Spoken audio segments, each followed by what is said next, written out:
Hey, welcome back to the BVB podcast. My name's Jacob. In case you forgot who I am, because it's been a while, but I'm back, joined as always by Carver. How's it going, man? How are you doing? I'm doing well. Yeah, happy to have you back. Happy to be back in general. 5 games since our last episode. Even though it's only been like a little over 2 weeks, there's just been a lot of football. And also a year now since Kovac has been the coach at Borussia Dortmund too. So a lot to cover here. I'm doing all right though. How are you? Yeah, I'm doing good. It's a really busy time of the year when I feel like all of fall. What is the? I don't know how calendars work anymore. All of before leading up fall and winter, we said it was a super busy time of year, and now it's like even worse somehow. But yeah, I'm doing all right. I'm hanging in there. Dortmund pulled out the win, although it was it was stressful. It was a stressful one. So, but they did get the win. Nothing But new for us at this point, yeah, right? it felt very Dortmund. We've had too many maybe more comfortable Bundesliga wins lately. Although the back and forth was Champions League. As you mentioned, we're going to kind of quickly run through the last 5 matches, which has been a mixed bag of results. Yeah, we'll talk about Kovac. We'll talk about just, what that last year's been, and then looking ahead as maybe it's because we're rounding out or we're just getting into the next stage of the Champions League, but it kind of feels like a good time to regroup and talk about what's been going on and just what's coming up for the rest of the season. Now the transfer window is officially closed as well. We'll talk about that. But yeah, let's get into these last 5 matches, what it means for the club, what we've kind of seen, and yeah, where do you want to start, Carver? Which one do you want to start with?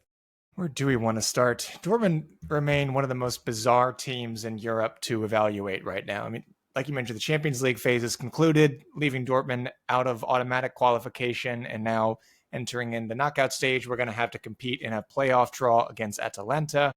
Last time we met up with them was before the pandemic, 16-17 or 17-18 season, if I'm not mistaken.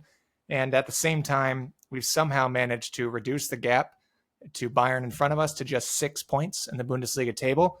There seems to be a philosophical divide around the club's direction and, between the players and the coaching staff, which we'll touch on as well. But we got a very fascinating spring on our hands. I don't have the memory to go back to all these 5 games. A lot of football has been played, like I mentioned, a lot of big moments, a lot of stories in this games. But instead of covering those, I'd rather just kind of touch on some reoccurring themes that I've mentioned and before, but also just continue to notice throughout these past few games. Before all that, pass it back to you. Just these past few weeks, is there anything that's been catching your eye throughout these past few games?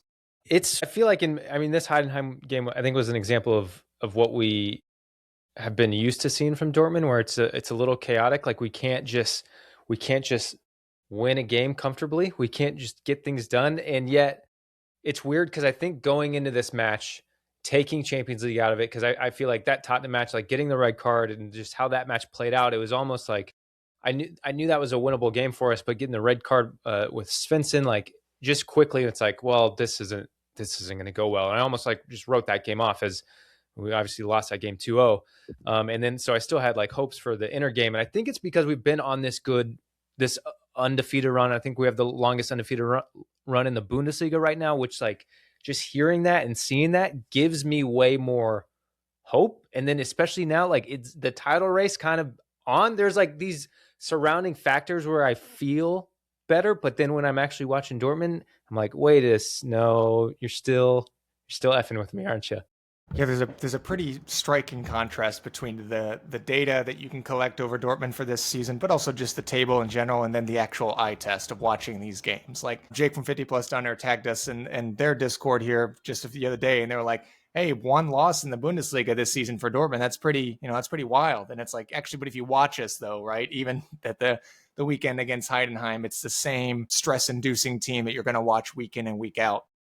And that was definitely one of the reoccurring themes that I have written down here. But first, for me, it's just teams are finding it way too easy to expose our vulnerabilities these past few weeks. But this season in general, it doesn't matter if it's an opposition that's struggling for form, momentum, or even if it's one that's dead last in the Bundesliga. Heidenheim is a prime example at the weekend, but then they're not the only example either. I mean, Tottenham, I've been watching them a good amount of this season. They've been struggling just a lot domestically. Somehow they're pulling out and they're actually in the automatic qualification for Champions League, but they were a team that was struggling for momentum, got a good win against us. Inter, same way, got a win against us.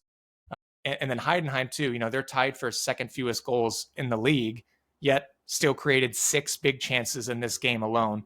Again, away as well. Several of those came whenever we were trailing 2-1, and Heidenheim could have easily put the match out of reach. Again, against a team like Dortmund that Bayern dropped points, and there's a great opportunity for us to reduce the gap. We did actually end up doing it, but I'm still so nervy every time that we're actually going to be able to do it. I'm going and running errands before this game against Heidenheim. I'm looking at the table, how many goals Heidenheim scored, dead last in the table. And I'm like, I'm still nervous. I still have like a weird, anxious feeling in my chest. And that continued to, prove myself right there, unfortunately, for a game like this. And they're not the only example. Recent opponents often in attack and transition, they'll attack with direct intent, nothing really tactically profound. And Dortmund just kind of allow it to happen. Dortmund often look like they're just expecting games to come to them or just open up instead of having to take control by force, which is what you have to do. And that's a given, yes, across a number of high levels, but especially at the highest level, you cannot expect the game to come to you. You have to take it to the opposition. And we're seeing this on a pretty consistent basis now of Heidenheim growing in confidence. You saw that first half hour or so, of them continuing to be more bold going forward, press us man to man, which is another thing I'll touch on here for another note. But if teams want to have a go against us, they're often going to find success. And the list goes on and on, really, no matter what the opposition is. Against St. Pauli, it was the same with Ricky J. Jones creating problems, running right at our back line like we're training cones. Same here in this Heidenheim game as well. We're conceding way too many chances and goals against oppositions that we should be beating no problem. Yeah, and I think sprinkled in, like going a little further back, like there were some matches that were a little more comfortable where it's that false hope that we always get. Like I probably just say the same thing every single episode, and so, but it's the same thing. It's the same frustrations because you have the 3-0 against Werder Bremen, which you would kind of expect, right? And you have the 2-0 against Gladbach, which was, that was all the way back in December. But then the 3-0 away at Union Berlin. Like we have these moments, and we have these matches where we're able to put it together and see it through.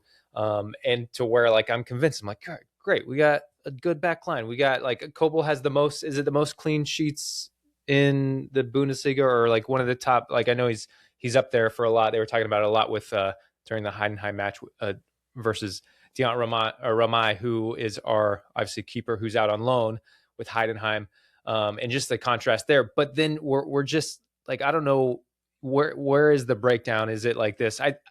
Talking about a year of Kovac, and I think this is something he brought, where a little more mental stability, where we seem to, when we went on that incredible run, we became mentality monsters, but that seems like it's crumbled quite a bit, and that varies match to match. And I'm just like, I'm confused on what our best 11 is. I'm confused on guys who I think should be performing who can't make the step up. I'm confused why still Girassi. I don't know why he took that second penalty. I'm such an advocate for like never take a second penalty. Just let someone else do it. I don't care if you're on a hat trick. I don't care, because you know what? That happens, and then your confidence is shot again. He almost missed the first one too. I mean, he put some great power behind it, but Ramai he got a hand on it, Yeah, but it just seems like this where Kovac was able to kind of turn things around at the end of last year for us to go on that run, like that has kind of slipped away. And I don't think it's on Kovac, right? I'm not saying I think we need to change a manager. Some people might disagree, but it's just like something's not clicking for the players, and I don't know. But this is kind of what we've been used to forever, and the not bringing anyone in the transfer windows, I don't think that's helping our cause either. Yeah, the lack of reinforcements, I feel like in the winter window these past several years has been on like a slow but kind of steady drop here, and this is another year where we see an example of that too. And just to touch on the Berlin game, I thought that was one of our most balanced performances this whole season. Both sides looked pretty threatening. Under Urs Fischer, Berlin has found moments of form, but Dortmund were, they improved in that game. They showed control and possession, better spacing between our lines, a strong defensive organization to keep that clean sheet. And that's a match that shows what Dortmund can look like whenever they're focused, when their midfield spacing and attacking rotations function properly, something that's been pretty inconsistent this season. But dating back even before that too, I mean, we touched on mentality for Kovac, but that's been a recurring theme for quite some time now for this club. And that's, for me, just going back to like the first note I took, that has to be addressed now. When Dortmund look like they're expecting games to come to them instead of taking the game by force, like this has to be addressed. And it starts up here, like in the mental side of things before tactics or anything else, in my opinion. The team has to consistently approach matches mentally prepared to battle, to put in the work. That means remaining engaged, discipline against the ball, moving your feet, committing to your defensive individual intentions, playing smart, especially in moments in transition, especially in the second half, and especially in the last quarter hour of the game, whenever you need to be focusing even more so to close these games out. And those are the moments that continue to hurt us over and over and over all year. There has to be more willingness to do the uncomfortable work in the game, to actually prevent those moments of vulnerability rather than just trying to put out the fires. We need to be fire preventers because we're putting ourselves in these situations way too often. Yeah, and I think, again, like you see that in moments. You see these good moments, like Girassi's second goal, like that build up in that transition. Like what a great finish by him too. And where, again, a man on his form where he's been lacking, but he does get that PK that builds his confidence for him to be able to put that goal away. I don't think if he takes that PK before, or let's say he didn't have a PK before he gets that opportunity, I feel like the Girassi we've seen as of late would have missed that chance. But for him to just already have a bit of confidence to just be able to hit it first time, don't do too much, don't try to control it and do anything else with it. He just takes the shot. But that is the Dortmund we love to see, and that's the Dortmund we want to see all the time. Obviously, you're not going to have these incredible transition moments time after time after time in a match, but it's the fact that we also allowed Heidenheim those moments too, and we were not able to control the game, and not just this game, but the other games we've talked about. And it's just this back and forth, which, I mean, that's got to shake the players' confidence too when they just can't seem to take control. And I don't know, it's like, I don't know how to fix this. And I don't know how many years we've been saying this on the podcast, as long as we've been doing the podcast, but yeah, it's something I hoped we had fixed last year, and we're still struggling with it. Cause I think the Champions League is pretty, like, yeah, we're moving on to this playoff round before the round of 16, and that's great. But the opponents coming up, and I think the potential opponents in the round of 16 very are tough stretch of games. Yeah. So, and I just don't have a ton of confidence in that competition where, and it's these inconsistencies. Yeah, domestically and internationally. Very, very tough run of games here coming up, which is why we need to lock the fuck in now, because players are recognizing, Kovac has, different opinion, but players are recognizing that there's a chance now at the Meisterschale.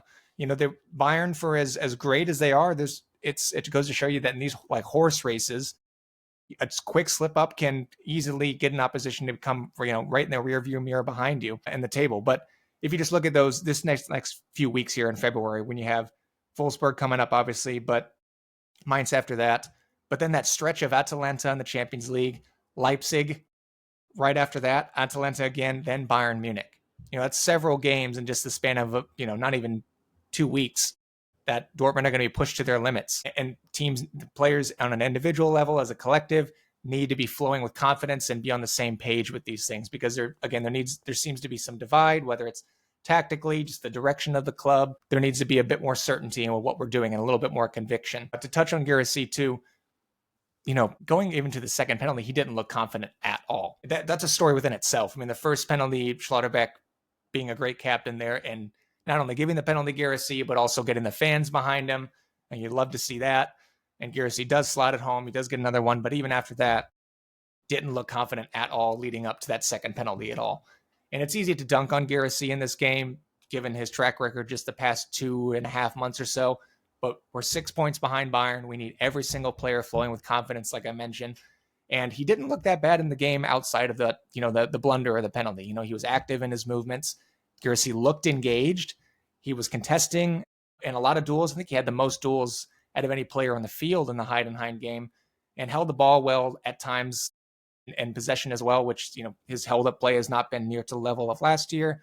And at the end of the day, he also scores 2 goals. So all credit to him. I hope he can continue building on that, because we need a striker to be consistently producing here if we want to even have a chance at making a title race this spring, which 6 points is something that's absolutely realistic. It's not going to be easy by any means, but it's something that's, in the sniff now. After this game, Schlotterbeck had some quotes here.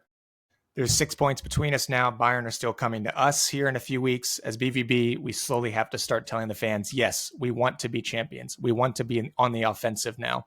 And the contrast between that and Kovac in his post-game conference and just in his comments in general, his focus is on the rearview mirror. And he was pretty explicit in that. He wants to distance himself between the Dortmund and the opponents below us on the table. Hoffenheim have been finding some great form as of late, and they are, right there with us in the table. But other teams, Leipzig, Leverkusen, Frankfurt definitely has been falling off. They've been dropping off points. So yes, you want to create distance between people below you, but there is kind of that weird divide of thoughts in the direction of the club. I think there just needs to be more ambition. Players need and want to go for it here. And I completely share the same sentiment. I'm here for it. The club has, they didn't add those comments of Schlotterbeck to the website, which I found pretty surprising. And with the feeling around the club in this last few years, there just needs to be a bit more of that X factor, that ambition to actually go for it. Because, for all the problems that we have, this is the second time in a few years now where we're coming up to these last few months of the season and we're like, we're right there. It's possible. It's almost like it, or it feels like maybe the comments from Kovac in the club not putting, I get that if they want to put Nico's comments out there because maybe it was not in line with what their PR person wanted them to say or whatever, but it's which is very true. Is the club overall accepting, we're not going to catch Bayern because we never catch Bayern because we can't, which is horrible. And it is 6 points, but it's 6 points where we need a lot of help. We really need Bayern to slip, but also me as a fan can say that. I can be more negative. I can be like, we're not going to catch Bayern, but I would like the club to be a little more proactive with it and actually show me that they're trying to chase it down. And I think a good way to do that is bringing in players in the transfer window and making these moves. And this is something where time and time again, it's just where is your ambition? Where do you actually want to compete? Because they love talking about the wage gap between Bayern and Dortmund. Yeah. And it's okay, you want to keep using that as an excuse, or do you actually want to put up and shut up and become a club that could actually win the title again? Because it doesn't give me any hope when you're not making these moves, when you're not making a push to make the team better. And I'm curious if the players feel that too. Because I know it maybe you guys have there's guys in the team who don't want to lose their starting 11 spot, right? And there's already a bit of competition, but guys also need to be pushed, and they probably want to fight for their spot too, because they know it's going to make the club better. And I don't know if that brings any complacency if they look around and maybe there's some, this is all just speculation, I'm just making it up off the top of my head, but maybe there's just guys in the club who have seen these guys who've been around forever and maybe aren't contributing, or maybe seeing the wages that some of these guys are on. And I don't know, it wouldn't surprise me if there's a little bit of discourse in the locker room because of this. How much are these guys actually clicking? Is there any negativity because of this? Because I certainly feel negative about it. And I'm I don't know, how do we come up to another transfer window where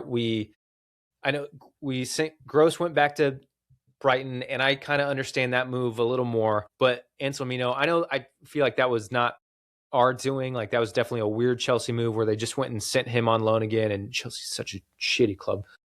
Makes me so mad. But then to not, I guess you see Mane finally get a chance and step up and play, but it's cool. We should still be doing more. There's still some room for improvement here. Well, now that he's injured too. So I haven't seen an official diagnosis as of this afternoon. I know Mane got 2 consecutive starts, actually looked pretty decent in both games. Only got about 45 minutes in this Heidenheim game before getting a horrific injury that obviously led to Heidenheim's goal, and that shifted the momentum a bit of that game. Very unfortunate, tragic for him, given he's had very little opportunity these past few years this season. And, now that he finally gets into the flow of things, he's finding his feet, and he picks up a pretty horrific injury. The quote I saw from Kale before any official diagnosis of what I've seen is at least a few weeks, which actually seems pretty favorable. If that is even remotely accurate, I'm hoping it is. That means he could still be in action in this season. Just given how he went down, I figured it was going to be several months. So I'm hoping that actually is pretty true here and he can be back to action. And then last thing too, just to wrap up my thoughts here with that quote from Schlotterbeck. This is all just conjecture, of course, but I've also seen people online saying that Schlotterbeck might have been mentioning that quote and just wanting to chase for titles to get a reaction from the club. And I'm here for that too. He has a very real argument to say that we're only, again, 6 points behind Bayern. I don't see why we wouldn't want to go for it here. We're only a few months left in the season. Of course, we got a lot of tough games ahead of us. And the squad is not that great in terms of, just the squad planning and the depth at this point. But either way, we're in a great position. We don't have the Pokal to worry about anymore. Champions League, who knows how that's going to end. This could end very, very quickly. And then we have full focus on the Bundesliga.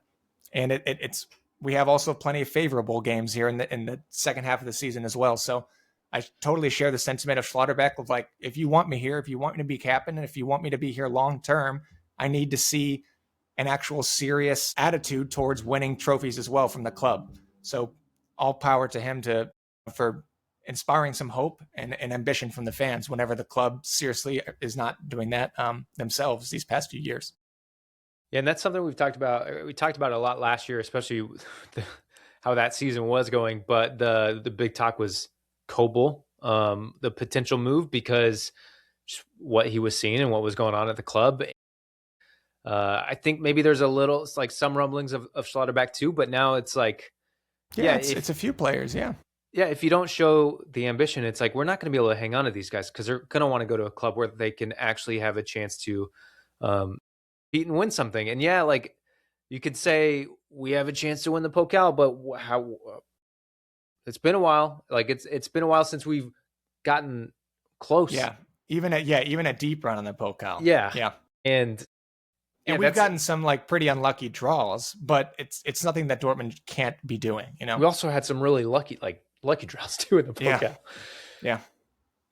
And I don't know. I know we obviously had those big runs in the Champions League, but those were kind of, I don't know, were just kind of crazy. Like I did not really expect to ever go that far in the Champions League.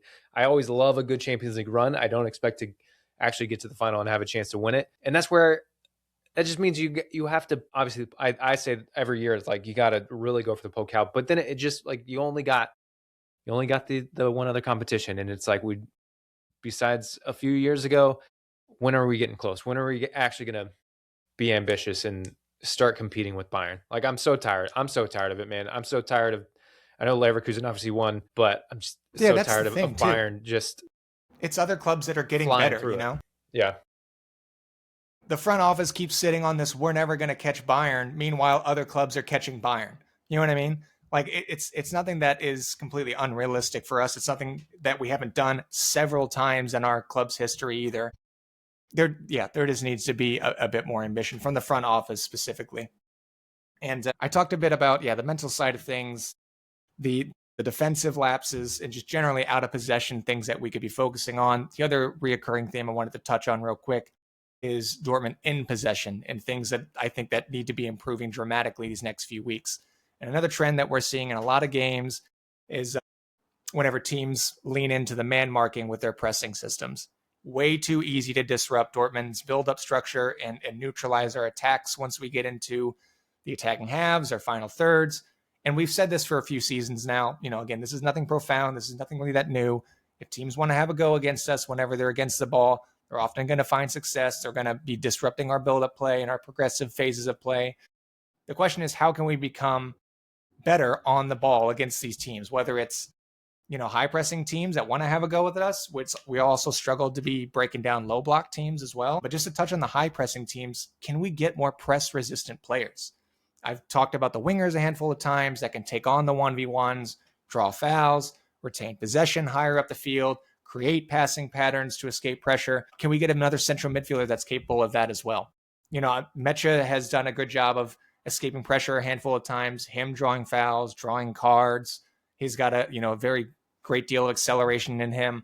I think Job is, he's not that player yet. And I've had actually plenty of compliments about him the past few weeks too. And I can keep going on about Job, but there just needs to be more press resistant players in the team in general. Duranville was that player. He had glimpses of his quality. Kovac clearly doesn't fancy him, but a press resistant midfielder would really, really help in that department. Sabitzer isn't that player. Ozcan definitely isn't that player.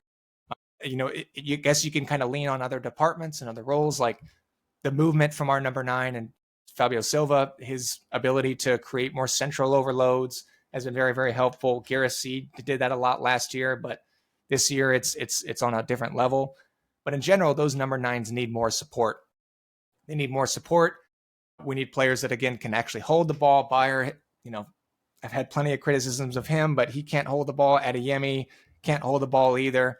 This team seems pretty one-dimensional at times. And I'm hoping that we can get another player that is actually capable of either playing through a press, being a bit more positionally sound, and spaces that we can actually create triangles around that press. But it's far too easy for any team at any level to be like, well, this man mark. And then Dortmund just start shitting their pants and then drop kicking the ball up to this attacking half and hoping Guirassy can get a first or second ball.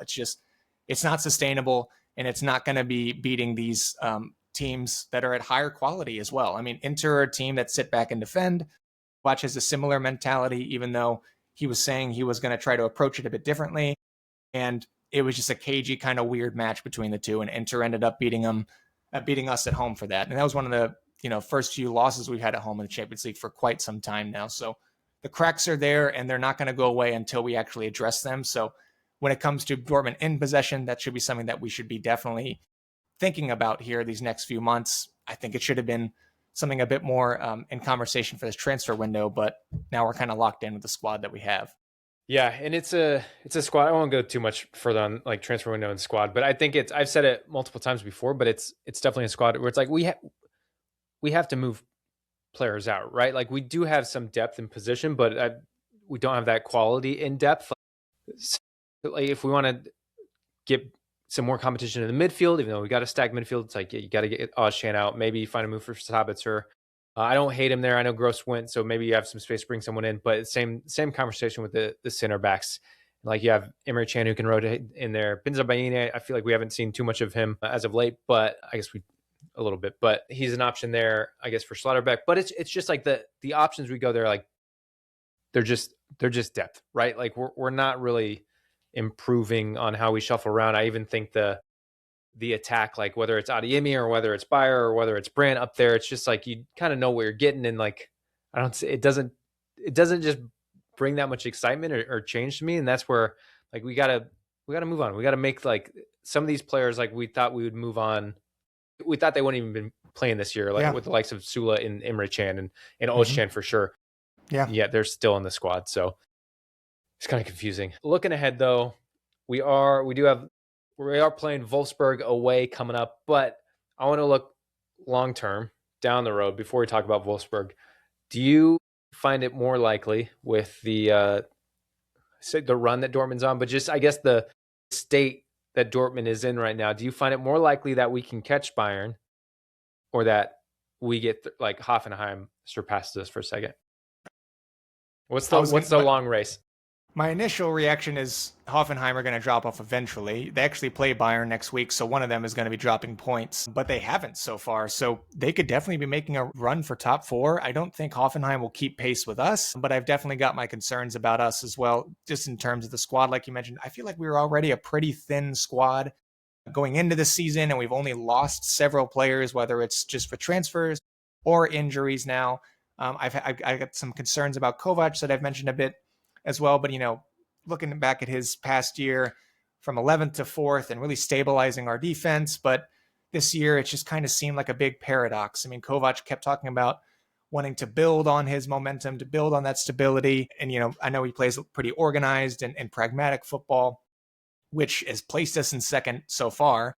And but it's just no secret that this team has got another gear that we can kick into. And there's still that uncertainty. And rather than like kind of elevating the team that we have right now and towards our an identity that we can consistently admire and appreciate, it seems like we're kind of focusing on other things that don't seem as important, in my opinion. Again, distancing ourselves between us and the people below us, which Hoffenheim is right there, yes, but I think we need to be looking ahead. Deeper issues remain unresolved in terms of squad planning, which that is not on Kovac by any means. It's still more the front office problem.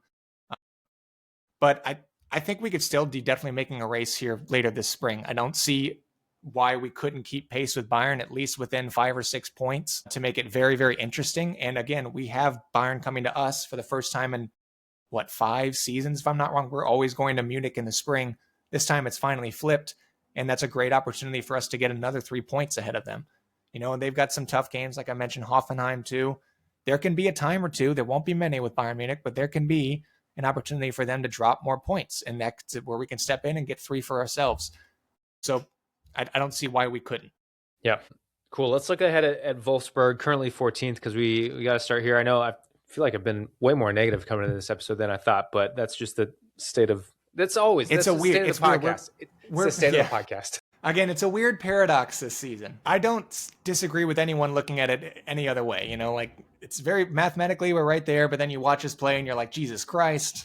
So anyway. But you're right though. The Bayern match at home is huge. And that's the opportunity to do it. Like that it's going to be so big for Schlotterbeck. I picture Schlotterbeck when I'm thinking about that match, because I know he's the one who's going to want to do it the most. And if no one else steps up, he's freaking out of here. He's going to walk away. God, if we collapse. And I don't blame him for that. As heartbreaking as that is, because he is an elite center half. I would argue the world's best at the moment, left-footed. And I don't think that's that crazy to say either. But he wants to be at a team that's competing for titles. And if Dortmund's not going to be that spot, I wouldn't hate him if he's looking elsewhere. Of course, if it's not Bayern. Yeah, not Bayern, please. But we do have Wolfsburg coming up this weekend, Sunday, 9:30 Eastern kickoff. They're currently in 14th on 19 points with a negative 14 goal differential. We're away. I feel like we should definitely still be able to go in and get the result here. I feel like I want to be positive and be like, yeah, we're going to go win this game 3-0. But I want to think we should be able to put it together. Like you mentioned, Wolfsburg in 14th place. They're very, very wobbly this season and ditching their coach here in November and still really struggling to build any sort of momentum. I can't remember the last time Wolfsburg had won a game. Actually, let me double check. It was St. Pauli in January. And then before that, really only 2 wins in December before a win well into October, if I'm not mistaken. So they're struggling to find any form. But I say that as if we're not the perfect kind of matchup for that sort of shift in momentum for the second half of the season. But I think we've definitely got the quality to continue to build on our form, even though it's been shaky in the Champions League. But I don't see a reason why we couldn't win this game against Wolfsburg. Yeah, I'm gonna go. Well, I'll stick with my 3. I know we have slapped them up quite a few times, but I'm looking at the calendar. I'm like, oh, that was actually 2023, the famous 6-0. It was at home as well. We also beat them 4-0 in 5. A lot of 1-0s and 1-1 draws in there as well. Don't forget either. Away. That's what it was. Damn it. Yeah. Damn. I mean, either way, looking forward, and I know this is a given, but the players have to play hungry from here on out. No more of this half-assed attitude, coasting through games, waiting for opposition to come to you. We need to build on our form these next few weeks for not only Bayern, but again, that incredibly tough stretch of games. There needs to be a foundation in place for us to continue building off of, because just going into these games, and you see it for these players. I mean, yes, fatigue as a factor there, absolutely, physical fatigue, and there's counters to that too. But it all starts up here mentally. You have to be prepared to do the dirty work, to play, to fight battles and take the control of the game by force. You cannot let it come to you, because we're going to continue, not losing, but almost losing to horrendous teams. Earlier we kind of talked about Job, and you said you had some positive notes and things to say about him recently. I was thinking about, I think in this last Heidenheim match, even though I had some frustrations overall, I did think, because I had this flash of the future. I'm like, man, Job and Mecha could be such a dangerous. I think they show it at times, but can be such a great midfield combo for us. So as we are doing this, we're looking ahead and hoping for the best, and also imagining the worst. What were your positive things about Job and any other players that stand out? Give us some hope. It seems like Job is still a pretty divisive figure among our fan base. And I find it a little bizarre. People gave a lot of grace to Mecha in his first year, and I would argue that Job has been much better than Mecha's first year here. Now, Mecha had some injuries, of course, and Job hasn't been great for the first half of the season by any means. But I'm still seeing a slow and steady trajectory going upwards. Progress is not linear, but it's, for the most part, I think he has been pretty linear. I think he deserves a shout out for just his performances these past few weeks, providing some monstrous tackles, purposeful switches of play, and just his awareness continues to improve as well. I think one fair criticism is definitely his shot accuracy. He's had a handful of opportunities this season. They weren't golden opportunities by any means, but they were right at the top of the 18 or just inside, and he's skying those on a very consistent level. But I'm certain that will continue to improve in time as well. But you look back at Jude's first season here, he had solid moments, don't get me wrong, but it was nothing super crazy either. He didn't really start to come in or out of his shell really until that second year and take that starting spot. And obviously it was never given back. So I think some of the criticism I've been seeing against Job has been pretty unwarranted. And I'm excited to see how he continues improving because, in a midfield of Mecha and Job is definitely very, very promising.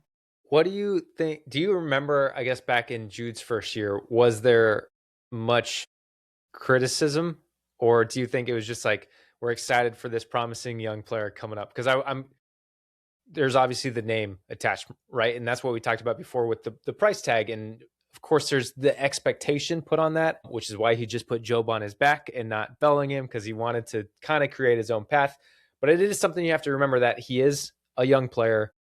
He did come to a new country. That is always going to take some time. And I feel like he's found his way. Like it early, like I remember was it the first match where he started, played 45 minutes and then got pulled at the half. And then we didn't see too much from him for a while. He really had to work his way back into the team. And now he's a little more consistent fixture he's featured way more consistently in the team now. And we are seeing these better performances.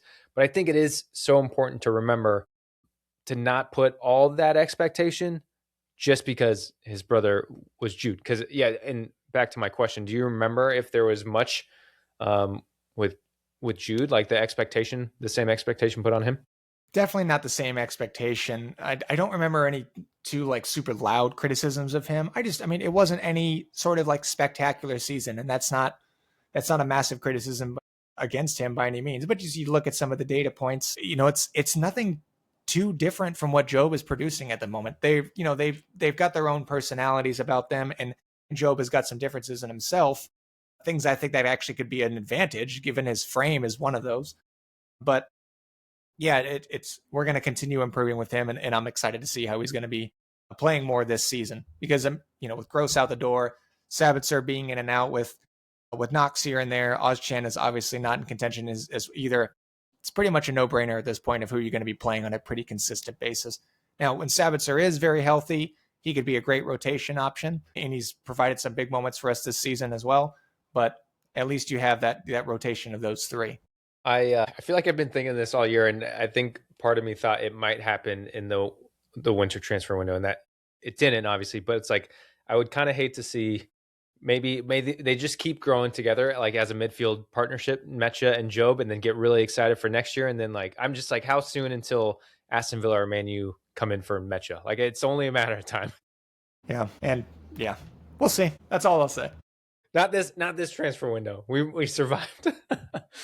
Any other players who you think, I guess, deserve a shout out at this part of the season? I think one for me is Anton. I think, it's a great one. I think at times I just think he goes a little under the radar. Like, although, because we talk about Schlotterbeck so much, and maybe it's his personality a little bit, although he definitely gets fired up when he scores a goal, and you love to see it. But he'll pop up with a goal when we need it.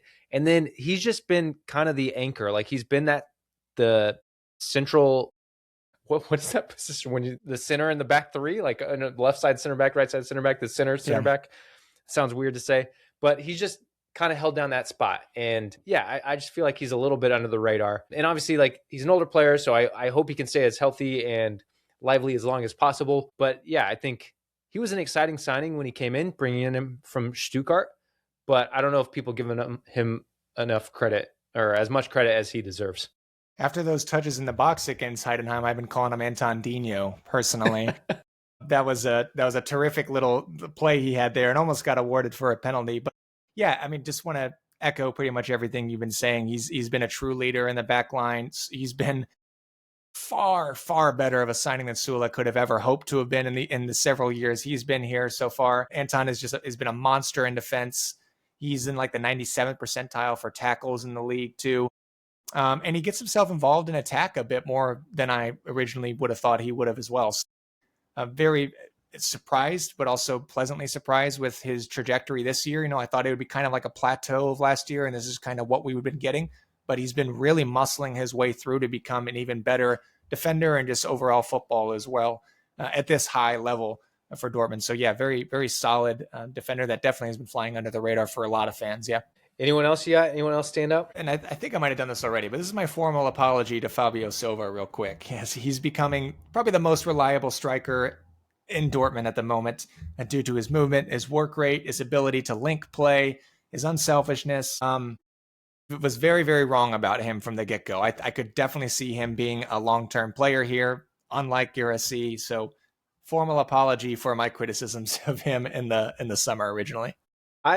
He's an interesting one, and I find myself liking him so much more. And a lot of it is a personality, and it's probably because he's got this just big goofy smile, and it seems like he's always like goofing off and yelling at the refs in a goofy way. Like everything he does just looks goofy. Like that's the best word I have for him. It seems like it's such a stupid word, but and I think because I do remember seeing him quite a bit at Wolves, and he stood out to me because he was like 18 and he was getting some starts, and there was all these like high hopes for him at such a young age at Wolves. And I think at that point I remember seeing just some attitude issues, or maybe just not being able to finish or connect, or like just something wasn't quite there. But I mean, he was so young, so probably shouldn't put that against him at this point.